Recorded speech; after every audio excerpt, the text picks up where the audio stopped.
Bonjour, ici c'est Marius. Le but de cette vidéo est de vous présenter la définition de croquis technique en mécanique. Définition. En mécanique, le croquis technique est un dessin réalisé à main levée, à l'œil et en utilisant les traits normalisés du dessin technique. Observant qu'il y a trois composantes de la définition. L'utilisation seulement de la main levée, un dessin à l'œil, et utiliser les normes du dessin technique. La définition que je viens de donner, elle est complète et elle est tranchante. Par contre, dans tous les livres de dessin technique, j'ai constaté que la définition des croquis est ambiguë et ça laisse la place à des interprétations qui ne donnent pas toujours des bons résultats. Donner une bonne définition d'une chose ou d'une activité, c'est important. C'est pour ça que les dictionnaires existent. Concernant la première composante de la définition de croquis, dessin réalisé à main levée. Sur ce point, tout le monde est d'accord. Il faut dessiner à main levée.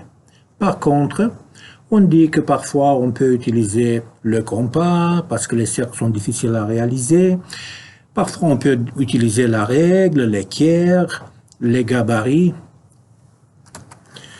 L'expérience a démontré que dès qu'on laisse les élèves utiliser un instrument, ils le font jusqu'à la fin. Ils ne peuvent plus se débarrasser. On les voit toujours avec un crayon à la main et la règle dans l'autre main. Et à la place d'avoir un dessin à main levée, on a un dessin avec les instruments. Et d'ici jusqu'à faire un dessin à l'échelle en utilisant les dimensions qui sont sur la règle, ce n'est qu'un seul pas. Alors, pour éviter toutes ces choses, moi, j'ai une approche radicale. Pas d'instrument qui guide le crayon. Ni de compas, ni de règles, ni d'équerre, ni de gabarits. La deuxième composante de la définition, le croquis technique, c'est un dessin réalisé à l'œil. À l'œil, c'est-à-dire l'opposé d'un dessin à l'échelle. Dans un croquis, il faut respecter les proportions et non les dimensions. Regardons un petit peu ce qui est écrit, une phrase très importante dans ce livre de dessin technique.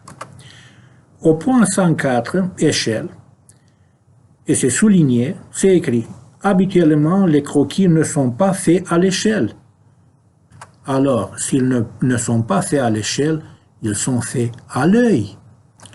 Dans toute son activité, un dessinateur technique va dessiner des dessins à l'échelle en utilisant AutoCAD, en utilisant Inventor. En faisant un croquis, il a la seule occasion où il ne peut pas dessiner, où il ne doit pas dessiner à l'échelle. Alors, profitons-en. La pratique et la réalité avec lesquelles je me confronte chaque jour, c'est que les apprenants, les enseignants, les dessinateurs avec expérience, ils réalisent seulement des croquis à l'échelle. Dans le même livre de dessin technique au point 5.10, proportion, on peut lire « La règle la plus importante en dessin à main levée est de respecter les proportions. » Ou respecter les proportions, ça ne veut pas dire respecter les dimensions. Si on respecte les dimensions, on va obtenir les bonnes proportions, mais on fait plus ce qui a été demandé. Plus loin dans les explications d'ici, on dit comment il faut procéder seulement pour respecter les proportions. Ça veut dire qu'on va faire une proportion entre la dimension la plus grande et les autres dimensions de l'objet, et on va respecter ces proportions-là. Par le fait que le croquis est un dessin à l'œil, l'unité de mesure qu'on va utiliser en croquis, ce n'est pas le millimètre, ce n'est pas le pouce, c'est la case de dessin. On va rapporter tout à la dimension de la case du quadrillé, de la feuille quadrillée. Concernant la troisième composante de la définition de croquis, l'utilisation obligatoire des traits normalisés. On peut voir ici dans la figure 5.5, traits à main levée. Ces traits représentent le moyen pour réaliser un croquis technique. Alors, on n'a pas besoin des moyens artistiques comme l'ombrage, le hachurage, le chevauchement des lignes. Ce sont des moyens artistiques. Ici, nous sommes en dessin technique. Alors, utilisons seulement les moyens, les traits normalisés du dessin technique.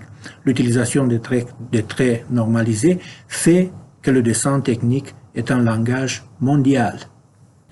Alors, il faut utiliser ces traits normalisés en les associant aux bonnes choses et aussi il ne faut pas inventer d'autres lignes. Ces lignes sont suffisantes pour réaliser un croquis technique.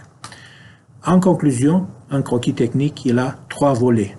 Dessin à main levée, c'est un dessin à l'œil et aussi en utilisant les traits normalisés. Merci.